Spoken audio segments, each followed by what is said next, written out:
لا إله إلا الله لا إله إلا الله لا إله إلا الله محمد رسول الله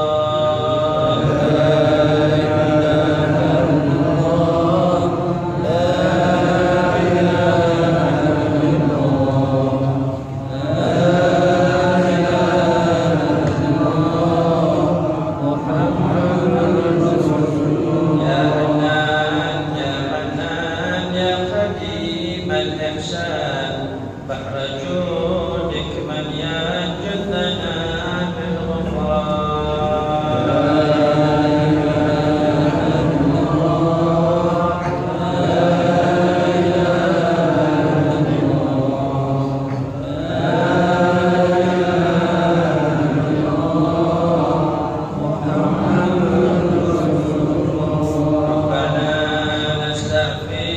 ربنا نسترضيك ولنا ظن فيك يا رجاء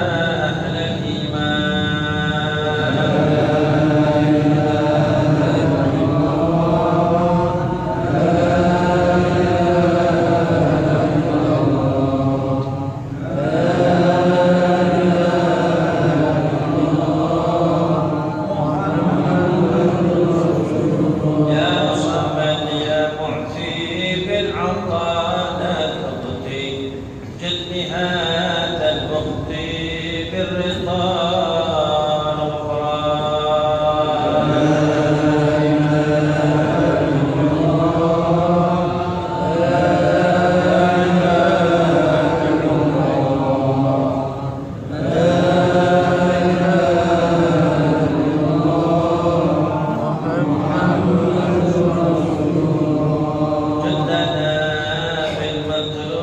والفرج مثل أيوب وبفرحة يعقوب حين زالت الأحزان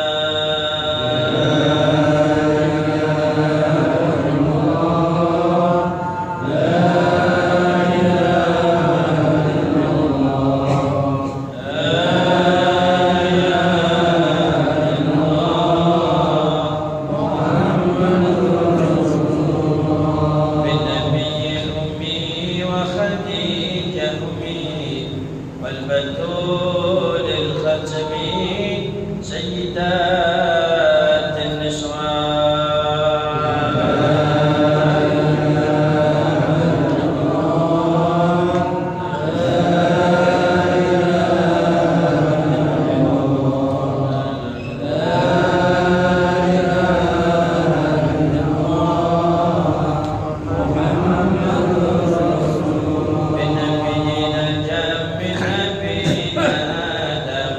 وبنوح الأقدم وخليل الرحمن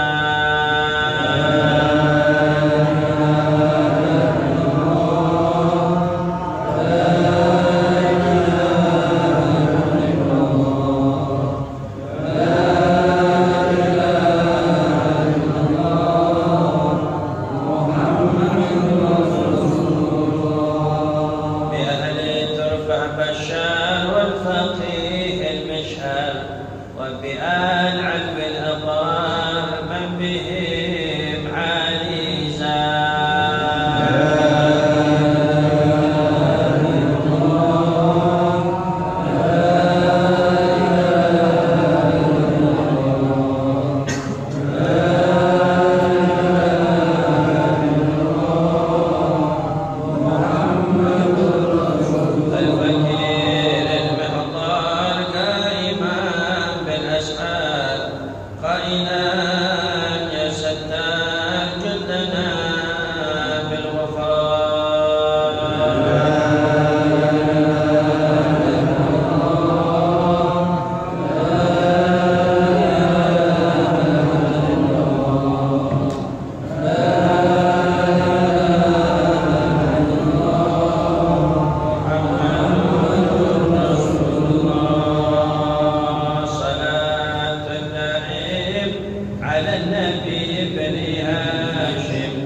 نبعث إن شاء الله من آمين الذين لا خوف عليهم ولا هم يحزنون برحمتك يا أرحم الراحمين. السلام عليكم ورحمة الله وبركاته.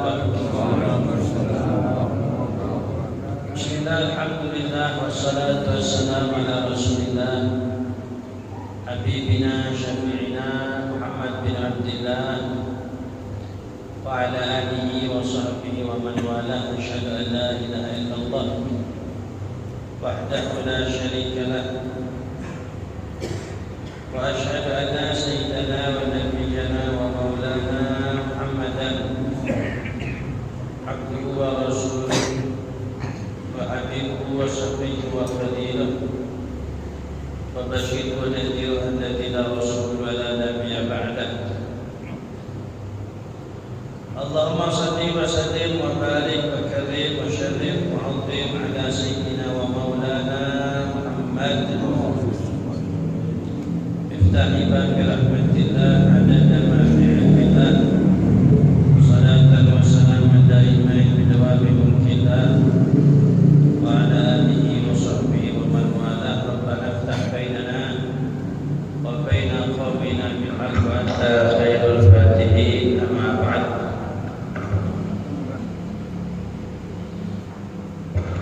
Coba salon bawahnya ditambahin volumenya sedikit. Atau salon bawah ditambah sedikit dan atas dikurangi dalam.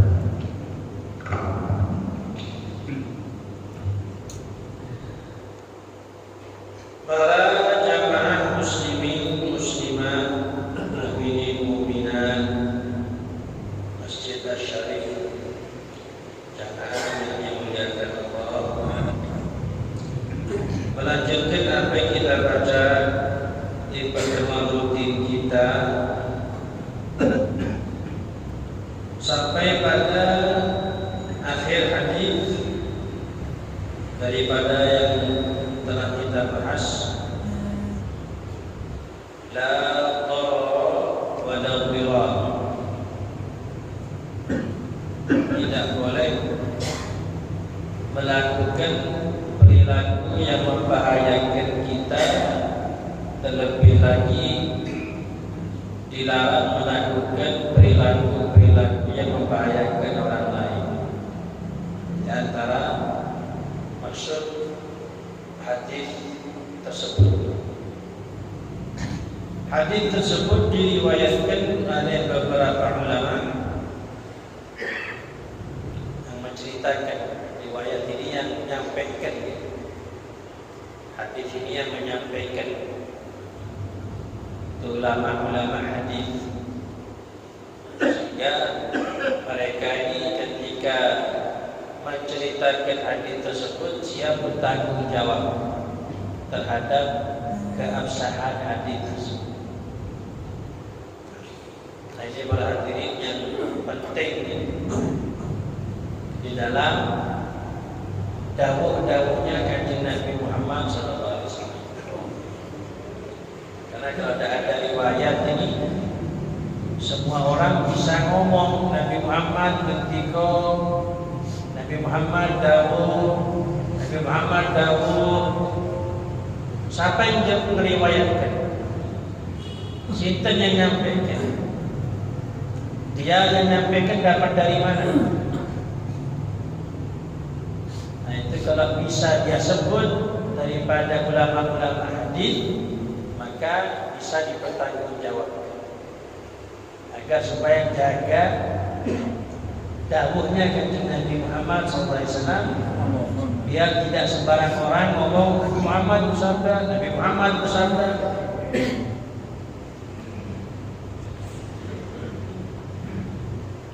Dan yang meriwayatkan hadis, yang menyampaikan hadis, yang menyampaikan hadis tersebut itu orang-orang yang sudah diakui keilmuannya dalam bab hadis. Ibarat kata berarti penawuh yang menyampaikan materinya tentang materi kedokteran itu dokter, yang dokter tersebut sudah diakui kedokterannya. Tidak sembarangan orang. Di antaranya hadis tersebut perawinya adalah Al-Imam Malik bin Anas. Di dalam kitab beliau yang sangat terkenal yang bernama kitab Al-Muwatta. Imam Malik ini salah satu imam yang mencetuskan madhab Maliki. Jarang di Indonesia pemerintahan jangan yang turun madhab Maliki. Yang banyak di Timur Tengah. Di antaranya salah seorang alim dan ulama yang panjenengan sudah pernah dengar namanya, pernah panjenengan tahu fotonya, Sayyid Muhammad bin Alwi Al-Maliki. Kenapa kok disebut Al-Maliki? Karena beliau bermadhab Malik. Sayyid Muhammad Al-Maliki. Madhab Maliki ini dicetuskan oleh Imam Malik. Sebagaimana madhab Syafi'i pencetusnya Imam Syafi'i. Di dalam kitab beliau Al-Muwatta, kitab yang diceritakan disusun oleh Imam Malik selama 40 tahun. Nyusun kitabnya 40 tahun. Kitab Muwatta. Bayangkan betapa hati-hatinya beliau di dalam menyusun kitab. Tatkala selesai menyusun kitab tersebut selama 40 tahun, Imam Malik ini curiga sama dirinya sendiri. Jadi beliau curiga sama awaknya sendiri. Kau niki ngarang kitab 40 tahun ikhlas. Apa yang kamu cari? Cari ridhonya Allah atau selain itu? Ikhlas apa enggak kan? Bila ngomong sama dirinya sendiri. Jadi dia perlu saya panjenengan contoh. Di dalam perilaku kita sehari-hari untuk selalu curiga kepada awak kita sendiri. Kau ini ikhlas sebenarnya. Sekelas Imam Malik, gurunya Imam Syafi'i beliau muridnya, salah satu muridnya Imam Abu Hanifah. Beliau setelah menyusun kitab 40 tahun, beliau curiga sama awaknya sendiri. Kau ini ikhlas. Untuk membuktikan ikhlas apa tidak kepada dirinya sendiri berhadirin, bukan untuk kepada orang lain. Untuk ngetes awaknya sendiri, awak ini ikhlas apa tidak. Dilempar kitabnya ke air, dibuang ke sungai, ke laut, ke sumur dibuang. Apa kata beliau? Kalau kitab saya basah, saya tak butuh sama kitab itu, biar rusak kitab. Ternyata ketika dilempar di air, kitabnya tidak basah, anti air, tahan air, bukan sudah dilaminati. Masih kertas-kertas dilempar ke air, kitabnya tidak basah, kering. Pertanda apa yang beliau lakukan berupa menyusun kitab selama 40 tahun ikhlas lillahi ta'ala. Semoga jadi nasihat buat kita semuanya untuk melakukan apa saja daripada kebaikan, tentunya intinya ikhlas. Berusaha ini sesuatu yang mudah bagi orang yang dimudahkan oleh Allah Subhanahu wa taala. Allahumma ja'alna minal mukhlisin.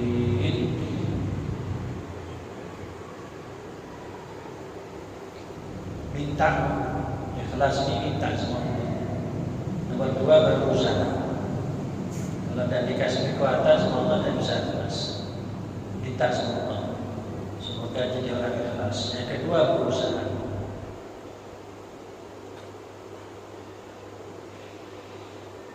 Beliau bercerita masih tentang kitab beliau. biar kita tahu berarti ini gimana orang dulu itu kalau nyusun kitab. Apa niatnya mereka? Apa tujuannya mereka? Gimana caranya mereka nyusun kitab? Apa yang dicari?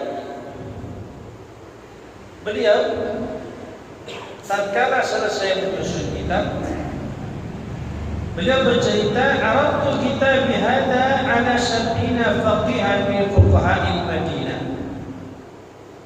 Setelah saya selesai menyusun kitab selama 40 tahun, kitab ini saya bawa kepada 70 ulama di kota Madinah. Dimuterkan ke 70 ulama kota Madinah untuk dicek ada yang salah. Tawadhu ini, tawadhunya beliau ini tak lupa kitab paling benar. Nah, disodorkan sama ulama-ulama 70 orang. Dan ternyata kata beliau, fa kulluhum waqa'uni alaihi fasamaitu al-watta. Dan ternyata 70 ulama tersebut semuanya cocok sama saya, cocok sama kitab tersebut. Makanya kitab ini dinamakan sama saya kitab yang dicocoki. Dicocoki bahasa Arabnya al-Muwatta. Diceritakan tentang keistimewaan kitabnya Al-Imam Malik ini, kitab Muwatta.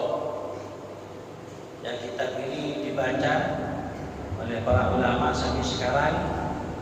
Di antaranya yang membaca kitab tersebut Al-Imam Al-Habib Umar bin Muhammad bin Hafidh, pengasuh pondok pesantren Darul Mustafa Tarim Hadramaut. Hadramaut ini kedai 400 naik pesawat sampai. Kitab Muwatta itu dibaca sama Habib Umar di pondoknya beliau. Saya dapat keterangan di YouTube, diliput langsung di YouTube. Beliau ngaji kitab Muwatta. Jadi tidak ada masalah ini. Habib Umar itu mazhabnya Syafi'i. Cuma beliau juga yang mengkaji kitab Muwatta. Oke. Tidak apa-apa panjenengan mutu-mut mazhab Imam Malik, tidak apa-apa. Beb sakjanaan Syafi'i sedaya itu kalau badai temut mazhab Maliki. Yang penting ngaji tahu. Ada kitabnya, ada bukunya. Di antaranya berarti merawat mazhab Maliki ini, di antaranya gini, kesentot perempuan kalau punya utuh tidak batal. Ya, kesentot sama istrinya panjenengan tidak batal. Caranya. Nah, cuman wudhunya harus usap semua kepala. Gitu ya. Di antaranya mazhab Maliki itu kalau wudhu, kalau saya panjenengan kan kalau wudhu usap sedikit saja boleh kan ya? Ini jari telunjuk dibasahi terus dioleskan ke kepala. Cukup sudah kalau wudhu. Tapi mazhab Malik tidak boleh. Harus dibasahi semuanya tangannya. Ini terus diusap semuanya sampai basah semuanya. Serta perempuan dan bapak. Di antaranya ini mazhab di takbir. Biasanya panjenengan yang haji ikut takbir sama beliau ini dekat tawaf itu ya. Buat kepalanya. Bukan tak ketemu. Yang nyentok dan disentokkan gitu. Jadi satu.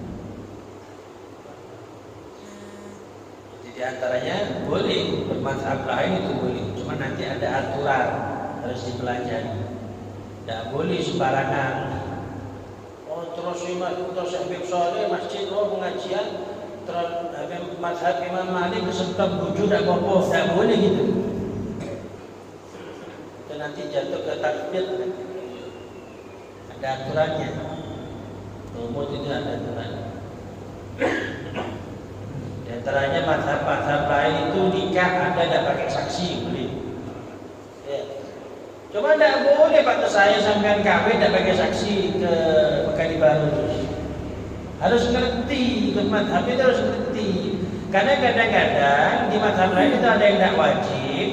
Jadi gini, di madhab lain itu ada yang terus madhab Syafi'i wajib, terus madhab lain tidak wajib. Cuman beberapa perkara lain ada yang buat kita tidak wajib, buat mereka wajib. Di antaranya madhab yang mengatakan nikah tidak pakai saksi tidak apa-apa. Cuma syaratnya harus diumumkan. Nah itu bahayanya. Kalau ikut hanya sepenggal-sepenggal saja, nanti jatuhnya jadi zina wanita kita. Nah, di antaranya saya panjangkan madhab Syafi'i. Kalau sholat baca Fatihah kan gitu harus kan. Dan madhab Syafi'i mengatakan Bismillahirrahmanirrahim itu termasuk Al-Fatihah, harus dibaca. Ada madhab lain mengatakan Bismillahirrahmanirrahim bukan termasuk Al-Fatihah, tidak wajib dibaca. Lupa saya apa madhab Imam Malik, apa madhab yang lain. Seumpama Pak, seumpama ada imam ngimami di Masjid Asy-Syarif, kemudian dia mengamalkan madhabnya bahwasanya ketika sholat baca Fatihah tidak wajib baca Bismillahirrahmanirrahim karena bukan termasuk Fatihah. Terus dia tidak baca Bismillahirrahmanirrahim ketika ngimami, panjenengan tidak boleh makmum. Panjenengan makmum tidak sah panjenengan sholatnya. Kenapa? Dilarang bermakmum kepada madhab yang tidak melaksanakan rukun miturut kita madhab Syafi'i. Bismillahirrahmanirrahim itu termasuk Al-Fatihah miturut kita dan harus dibaca. Kalau tidak dibaca, tak sah. Panjangan imam makmum sama imam yang madhab lain tidak baca Bismillahirrahmanirrahim, tak boleh. Makanya di Masjid Al-Haram Makkah itu Bismillahnya dibaca sama imam. Lamnya. Kalau tidak baca Bismillah jangan makmum menyanyi. Kalau panjangan tetap ikut madhab Syafi'i. Jadi kalau panjangan pindah madhab sama imam Masjid Haram baca Bismillah cuma pelan. Bismillahirrahmanirrahim. Alhamdulillahirabbil alamin. Ar-Rahmanir-Rahim.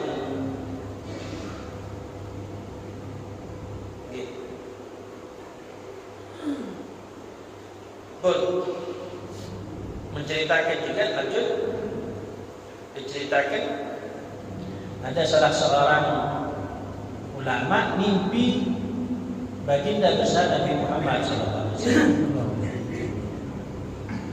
Kemudian di dalam mimpinya ulama ini matur ke kanjeng Nabi Muhammad SAW, ya Rasulullah, hadithni bi'ilmin uhdatsu bihi anka. Ulama ini ketika mimpi Nabi matur Nabi, kula kepengin mirengaken langsung dawuh panjenengan.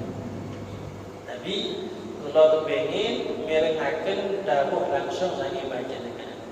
Nasihat langsung saking panjenengan. Ternyata Nabi menjawab di dalam mimpi orang saleh tersebut, inni qad usidu ila Malik bin Anas bikanzin yufarriquhu alaikum ana wa wal. Nabi ternyata menjawab, Insun aku sudah mewasiatkan kepada Malik bin Anas dengan simpanan nasihat yang sudah Malik bagikan kepada kalian. Nabi bilang seperti itu.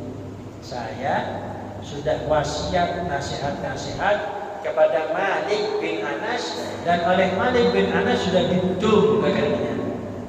Dan Nabi menyebut nasihat itu adalah kumpulan nasihat Nabi adalah kitab Muwatta susunan Imam. Jika dapat kabar gembira ini langsung saking kanjeng Nabi Muhammad SAW, kitab Muwatta adalah nasihatnya Nabi Muhammad SAW.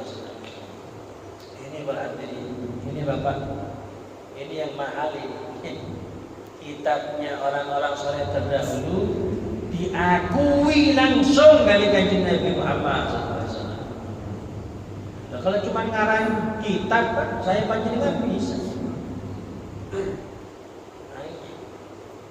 Tapi yang mahal ini yang diakui langsung sama Kanjeng Nabi lewat mimpi, bukan sebarang orang yang mimpi, orang-orang soleh yang mimpi. Walinya Allah yang mimpi, yang tak mungkin mereka berdusta atas nama Kanjeng Nabi Muhammad sallallahu alaihi wasallam. Makanya berarti bahwa kita diajarkan oleh para ulama kita, para masyayikh kita, para guru-guru kita lebih mengutamakan kitab-kitabnya ulama-ulama terdahulu. Bukan nyalahkan kitabnya ulama sekarang, tidak. Tapi kita lebih mendahulukan kitabnya ulama-ulama terdahulu karena mereka lebih dekat kepada ikhlas. Karena mereka sering dikabar gembira, diberi kabar gembira langsung oleh Nabi Muhammad SAW.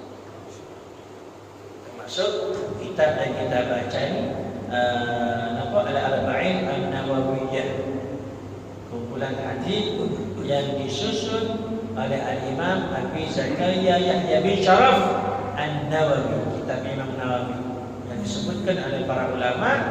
Imam Nawawi adalah salah satu walinya Allah yang barakahnya ada di kitabnya. Jangan kalau ketemu wali kan keping barakah ya. Dan kata ulama, barakahnya Imam Nawawi kita ada di kitabnya. Alhamdulillah, saya banyak sekarang baca kitabnya Imam Nawawi, semoga dapat keberkahan beliau. Amin ya rabbal alamin. Selanjutnya kita mengenal lebih dekat kepada Imam Malik bin Anas. Disebutkan para hadirin, kita perdengarkan orang-orang soleh di telinga kita ini biar jadi idola saya panjenengan, biar nambah semangat ibadah kepada saya panjenengan. Siapa beliau? Imam Malik. Beliau adalah perawi hadis. Perawi hadis tersebut, beliau adalah salah satu para pemimpin ulama hadis yang 4 yang terkenal, yang diikuti di dunia sampai saat ini. Al-Imam Malik, Imam Abu Hanifah, Imam Ahmad bin Hanbal, Imam Syafi'i. 4 madhab yang sekarang bisa diikuti. Beliau diceritakan ketika ibunya hamil. Coba, saya baca dengan paham ini. Ibunya hamil beliau selama 3 tahun. Jadi usia kehamilannya 3 tahun. Sekarang 9 bulan tak lahir, langsung disuruh belek disuruh pecah sama dokter sekarang. Itu kan istiqomahnya Imam Syafi'i ya. Dalam mazhab Syafi'i itu Imam Syafi'i mempunyai pedoman usia kehamilan itu bisa sampai 4 tahun. Ya, ada menurut penelitian Imam Syafi'i pernah terjadi seorang perempuan hamil sampai 4 tahun. Imam Malik ini ketika hamil ibunya 3 tahun baru lahir. Entah seperti apa bentuk kehamilan Allah. Beliau dilahirkan di tahun 93 Hijriah. Jadi beliau Imam Malik ini termasuk generasinya tabi'in. Imam Malik ini generasinya tabi'in. Nah, sahabat ketemu Nabi. Yang dah ketemu Nabi, ketemu sahabat namanya tabi'in. Nah, ini beliau setelahnya. Tak ketemu Nabi, tak ketemu sahabat, ketemu semua orang yang pernah ketemu sahabat. Namanya tabi'in. Saya bagi dengan tabi'in. Teruskan sendiri nanti capek kan? Bilang tabi'in. beliau ini berarti generasi ketiga dari generasinya sahabat. Halo, tes. Yang mana mati? Itu mati. Jadi pengimaman di mihrab itu mati. Iya. Bismillah. Bismillah. Yang di mihrab itu kan biasanya hidup, sekarang mati. Coba nih. Yang situ mati juga, timur. Di tempatnya operator mati juga. Bismillah. Lanjut. Suara saya nyampe? Imam Syafi'i beliau berkata, Al-Imam Syafi'i beliau berkata, Malik ustadhi wa anhu akhadtu al-ilm wa ma ahadun amanna alayya min Malik wa ja'altu Malikan hujjatan baini wa bain Allah. Imam Syafi'i berkata, Imam Malik guru saya. Oh, ini para hadirin termasuk tawaduknya Imam Syafi'i ya. Para hadirin kalau dihitung Pak, kalau dihitung pengikutnya Imam Syafi'i sama pengikutnya Imam Malik lebih banyak Imam Syafi'i. Pengikut mazhab Syafi'i lebih banyak daripada pengikut mazhab Imam Malik. Wah, Imam Syafi'i terkenal sudah. Tapi di dalam keterkenalannya, di dalam ketenarannya, beliau tidak sampai lupa kacang dengan kulitnya. Beliau tidak sampai membuat lupa kepada gurunya, apalagi merasa hebat dari gurunya. Beliau umumkan, Malik guru saya. Imam Malik guru saya. Wah, ini yang mahal gitu. Kadang-kadang kalau sudah naik ini, kalau sudah terkenal, populer, ngakoni guru ngajinya berat kadang-kadang. Malik guru saya, kata Imam Syafi'i. Dari beliau saya mendapatkan ilmu. Tak ada satu orang pun yang lebih berjasa dalam keilmuan saya melebihi Malik, Imam Malik. Imam Malik paling berjasa kepada saya, kata Imam Syafi'i. Dan nanti saya tatkala menghadap Allah Subhanahu wa taala, saya jadikan Imam Malik sebagai pembela saya, pemberi syafaat saya. Saya mau minta syafaat sama guru saya Imam Malik nanti. Dan disebutkan para ulama nanti diantaranya mendapatkan hak syafaat. Memberikan syafaat nanti para ulama. Bagaimana tawaduknya Imam Syafi'i memuliakan gurunya Imam Malik, yang memang Imam Malik memang orang yang mulia, guru yang mulia. Kata Imam Abu Hanifah, ma ra'aitu a'lama bi sunnati Rasulillah min Malik bin Anas. Kata Imam Abu Hanifah, salah satu imam madhab Abu Hanifah apa kata beliau? Saya tidak pernah melihat orang yang lebih pintar tentang sunnahnya Nabi Muhammad melebihi Malik bin Anas. Allah. Jadi seperti itu Pak, antar imam madhab ini saling muji dengan yang lain. Antar satu sama yang lain saling muji. Tak ngurus yang ikut saya banyak sedikit, tak ngurus, muji satu, yang satunya muji yang lain. Emas, hati mereka emas semuanya. Tak ada hasad, tak ada dengki, tak ada iri hati. Semuanya satu tujuan, untuk mengajak umat menuju titik satu, yaitu ridhanya Allah Subhanahu wa taala.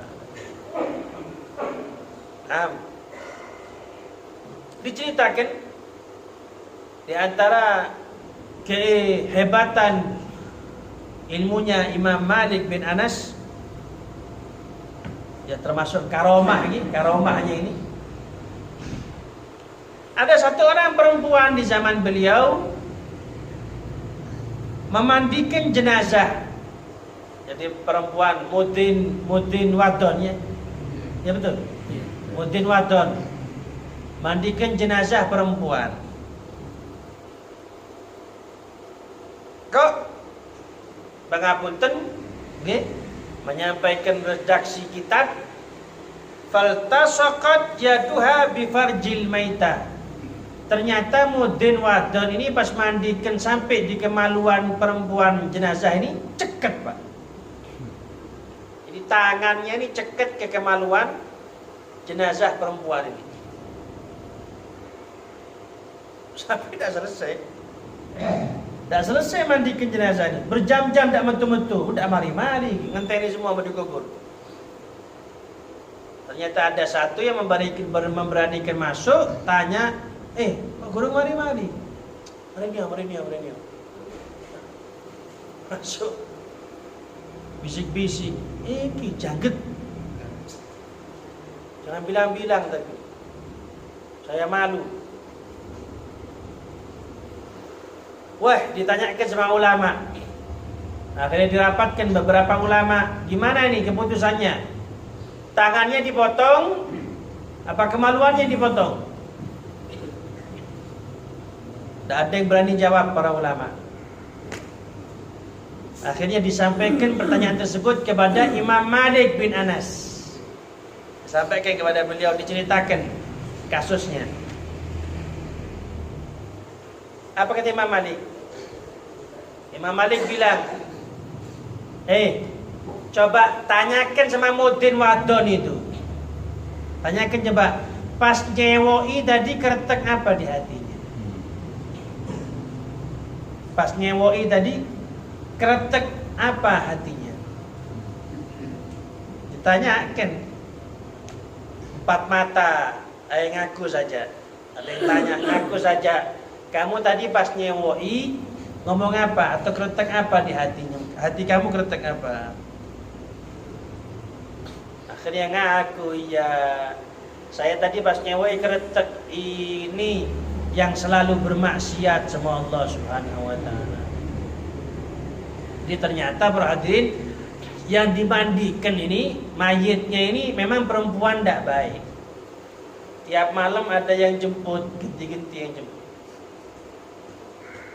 Paham panjenengan maksudnya gitu?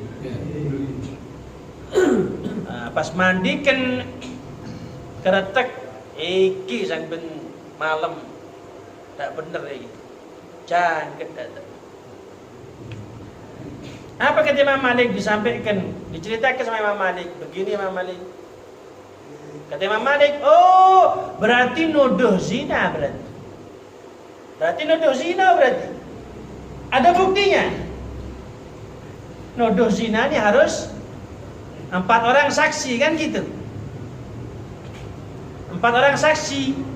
Dan 4 orang ini Bapak Ibu hadirin bukan menyaksikan masuk di kamar, bukan. Menyaksikan kemaluan, ketemu kemaluan seperti kelihat matahari di siang bolong jam 12 siang. Itu saksinya zina. Kalau cuma ngelihat gonceng-gonceng, tidak bisa. Orang bersaksi zina itu aturannya harus melihat kemaluan, ketemu kemaluan jelas seperti lihat matahari jam 12 siang. Itu 4 orang. Baru 4 orang ini bersaksi di hadapan hakim, baru yang dilaporkan ini dihukum nanti. Kalau masih belum kawin dicambuk 100 kali. Kalau sudah kawin dipendem, dilempar sampai mati. Dan kalau Imam Malik diceritakan bahwasannya sang mudin wadon punya kretek ini suka maksiat kemaluannya, mana buktinya? Tidak ada. Saya cuma lihat setiap malam yang malani genti-genti. Kamu katon langsung? Tidak. Kamu punya 4 orang saksi? Tidak. Oh berarti kamu menuduh. Dan menuduh zina itu ada hukumannya juga. Apa itu? 80 cambukan. Hah? Nah, iya. Mungkin diparingi penjagaan dari Gusti Allah SWT. Ya baik. Nuduh itu tukang zino, hati-hati ngomongnya. Ini berat ngomongnya. Katon tak? Kelihatan. Dan punya 4 orang saksi ada. Kalau tidak ada menuduh zina berarti. Katakan sudah itu perempuan tidak baik, gitu aja. Kalau ngomong zino, ini berat. Kalau tidak bisa membuktikan, yang nuduh bisa terkena hukuman. Apa hukumannya? 80 cambukan. Denda 80. Kata Imam Malik, kalau mudin wadon itu kepingin selamat, kepingin coplok tangannya, cambuk 80 kali. Ternyata sepakat ngikut fatwanya Imam Malik, dicambuk 80. Sinten yang dicambuk, Pak? Mudin wadon ini dicambuk, Pak. 1, 2, 3, 4, 7, 8, 7, 9, 80 coplok langsung tangannya. 8 cambukan 80 langsung lepas tangan. Sehingga semenjak itu diumumkan di kota Madinah tidak boleh berfatwa kecuali Imam Malik. Jadi seluruh pertanyaan kepada Imam Malik. Jadi kalau di Canaan itu tidak boleh fatwa di Canaan kecuali Imam Malik. Dan di Madinah kotanya Nabi Muhammad SAW. Setelah kejadian itu diumumkan oleh para ulama, sepakat masyarakat yang berfatwa satu hanya, Ketua MUI Madinah Imam Malik bin Anas. Cerita beliau, biografi beliau banyak ini yang menunjukkan keistimewaan beliau. Beliau itu berhati ini nasihat buat saya panjenengannya. Beliau itu kalau sudah mau menyampaikan hadis, beliau itu kalau mau ngaji, mau duduk seperti saya ini, menyampaikan hadis ke panjenengan, itu beliau dikatakan, wudu, duduk di tempatnya, disisir rambutnya, pakai minyak wangi, duduk yang bagus, khusyuk, serius, baru nyampaikan.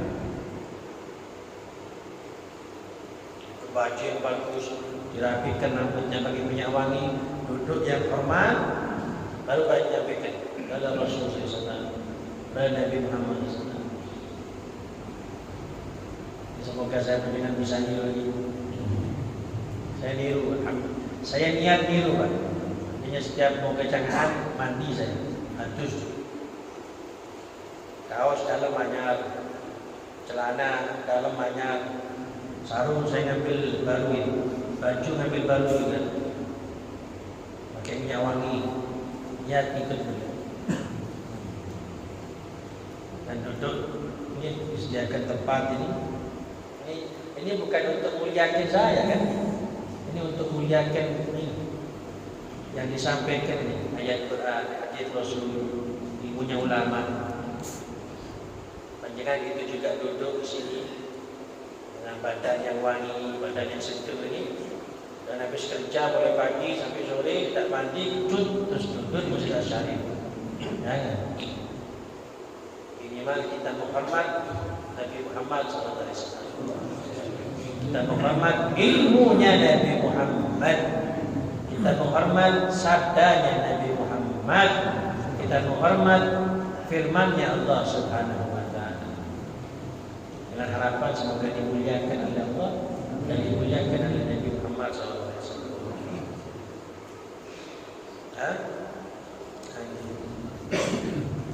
Jadi jangan sampai masih bau rokok mulutnya, ngaji Quran, baca hadisnya Nabi, tidak dosa, cuma tidak pantas kan gitu. Sekarang saya mau tanya sama jenengan, malam Rabu depan giliran saya, bulan depan saya datang pakai celana 3/4 sama kaosan, Duduk di sini baca kitab. Qala Rasulullah SAW tidak pakai songkok, wala serban, wala sarung, wala baju putih. Celana 3/4, maunya dengkul, sama kaosan. Terus bunyi. Saya yakin sepakat takmir berhenti. Habib Saleh berhenti. Kecil dewannya. Dosa saya dosa. Saya dosa. Tidak dosa. Saya nutup aurat. Kan gitu. Salah. Iya salah. Cuman salah bukan dosa. Salah tidak pantas. So mau ngaji, pengajian, celana 3/4. Kalau mau nyangkul sawah, ya memang itu bagian. Kalau mengaji masa itu bagian. Jadi ada salah itu tidak pantas sih. Seperti para nabi, para rasul, ceritanya Nabi Adam yang berbuat salah, itu bukan salah yang berakibat dosa, bukan. Karena nabi-nabi, rasul-rasul itu maksum dijaga sama Allah, tidak mungkin berbuat salah. Tapi kenapa kok dibahasakan salah? Iya, bahasa salah itu yang bermakna tidak pantas buat pangkatnya beliau, tidak pantas. Tidak pantas.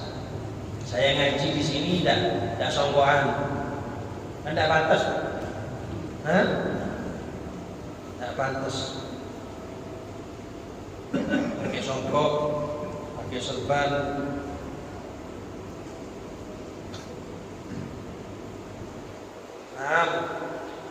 Sampai diceritakan sekali lagi ini bagaimana penghargaan ulama itu kepada ilmu. Coba ceritakan pernah Imam Malik ketika ngaji seperti ini nyampaikan hadis dicetol sama kalau jengking, tetap ngaji nyet terus sampai disebutkan sittata asyara mawdi'an, 16 cetolan sengetan, 16 sengetan, tidak berubah duduknya. Aduh, tidak tetap ngaji. Cuman wajahnya pucat, keringat berjujuran. Terus tidak berhenti. Kalau Rasulullah SAW, Nabi Muhammad bersabda terus. Murid yang bingung, kenapa guru ini berubah? Ternyata setelah selesai dicek, dicetol sama kalau jengking 16 sengetan, tidak berubah. Muridnya geleng-geleng. Allah, mudah-mudahan ada kalau jengking di sini lagi. Muridnya geleng-geleng, wahai imam, wahai guru, 16 sengatan panjenengan tidak berubah. Kalau kita satu saja sudah loncat saja. Apa kata beliau? Beliau mengabarkan sabar ijlalan Rasulullah SAW. Saya wedi, saya takut, mosok gara-gara disengat saya ninggalkan mutus sabdanya Nabi Muhammad. Saya tidak mari tadi, belum selesai saya belum selesai dari menyampaikan hadis tadi. Masa gara-gara sengetan terus saya mutus sabdanya Nabi Muhammad sallallahu alaihi wasallam. Allah, ini berarti ini yang disebut salaf. Ini kenapa kok ini disebut salafus saleh, pendahulu yang baik. Gini sifatnya mereka seperti ini.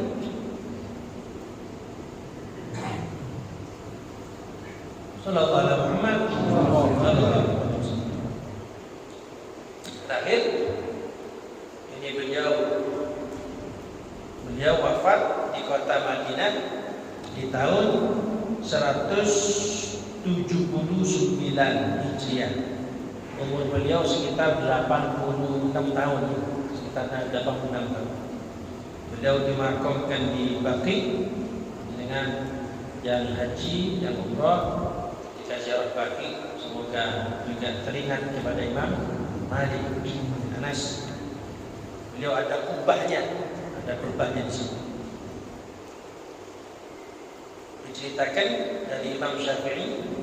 Imam Syafi'i bercerita, saya pernah ngomong sama bibi saya tatkala kami ada di Mekah.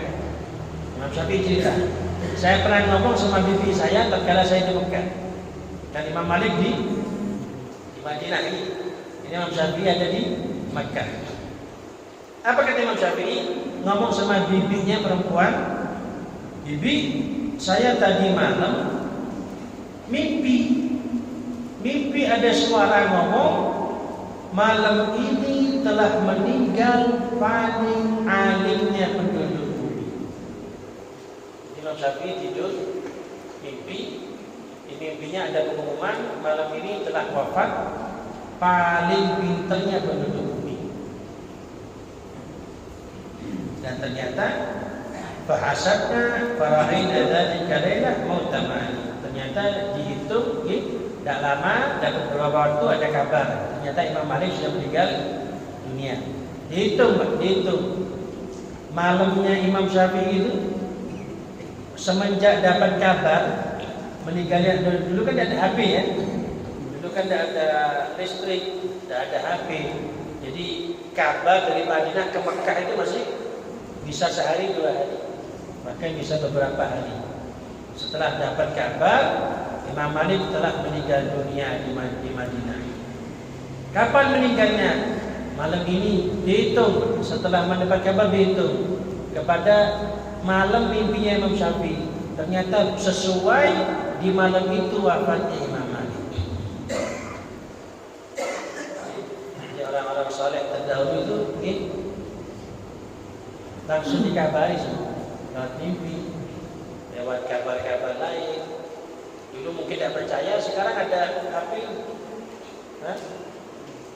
Kabar di Amerika sekarang bisa tahu. Kok percaya? Dan ini buatannya manusia ya. Dan sekarang sama buatannya Allah, karomah kok tidak percaya. Ada gitu.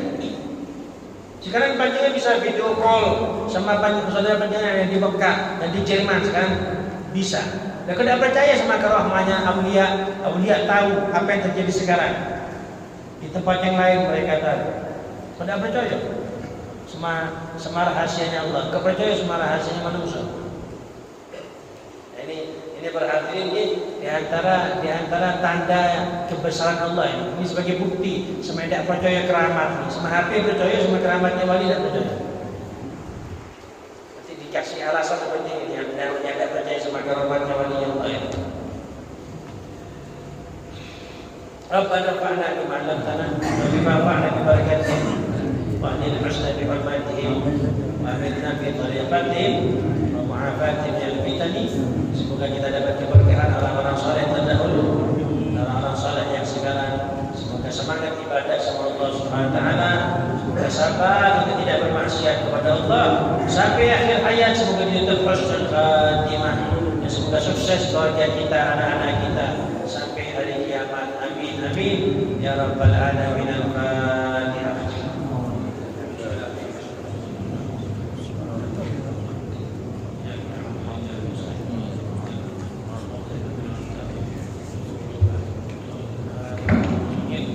Nanti